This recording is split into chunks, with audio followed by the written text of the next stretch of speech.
তাহলে আমরা বুঝলাম 1 নম্বরে ঈমান বিশুদ্ধ করতে হবে। 2 নম্বর ইহতিসাব। আমি এবার শুধু পয়েন্টগুলো বলে শেষ। 2 নম্বর ইহতিসাব। ইহতিসাব মানে তলাবান লিল আজরে, মানে একমাত্র আল্লাহর কাছ থেকে এর সওয়াব ফজিলত পাওয়ার উদ্দেশ্য থাকবে, আর কারো কাছ থেকে কিছু পাওয়ার উদ্দেশ্য থাকবে না। এটা হলো 2 নম্বর কাজ।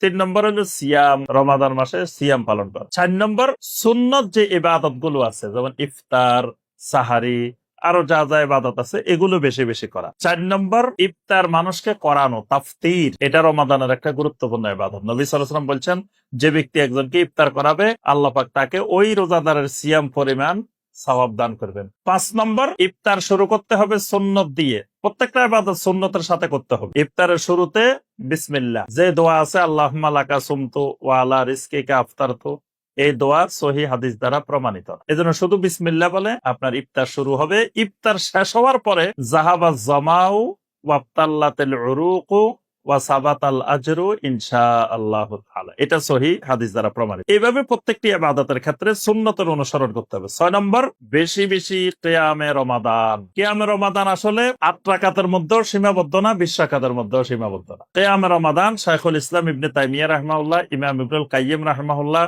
শাইখ বিন বাজ রাহিমাহুল্লাহ, শাইখ উসাইমিন রাহিমাহুল্লাহ, ওনাদের সবার ফতোয়া হলো আপনি যতক্ষণ বেশি যত সময় দাঁড়ায় থাকতে পারেন তেলাওয়াত সূরা। 7 নম্বর যেহেতু কোরআন নাজিলের মাস, বেশি বেশি কোরআনে কারীম তেলাওয়াত করা, কোরআনের অর্থ বোঝা, কোরআনের তাফসির বোঝা, এটা এই রমাদানের গুরুত্বপূর্ণ আমল। যাদের কোরআন তেলাওয়াত শুদ্ধ নাই তারা রমাদান মাসে একজন আলেমের কাছে বা যার কোরআন শুদ্ধ আছে তার কাছে কিছু সময় দিয়ে কোরআনের তেলাওয়াতটা শুদ্ধ করে দিতে হবে। এটা রমাদানের করণীয় কাজ। 8 নম্বর করণীয় কাজ কাসরাতু যিকরিল্লাহি ওয়া দুআ, বেশি বেশি আল্লাহর জিকির করা, দোয়া করা, চুপচাপ বসে না থেকে সার্বক্ষণিক আল্লাহর জিকিরে থাকা, দোয়ায় থাকা। 9 নম্বর বেশি বেশি সদাকা করা, এটা সদাকার মাস, যাকাত আদায় করা এবং বেশি বেশি আল্লাহর রাস্তায় সদাকা করা। 10 নম্বর শেষ দশকে এতেকাব করা। নারী পুরুষ উভয় এতেকাব করতে পারবে, তবে উভয় মসজিদে করতে হবে। বাড়িতে মহিলারা এতেকাব করা এটা সহিহ কোনো হাদিস দ্বারা প্রমাণিত না।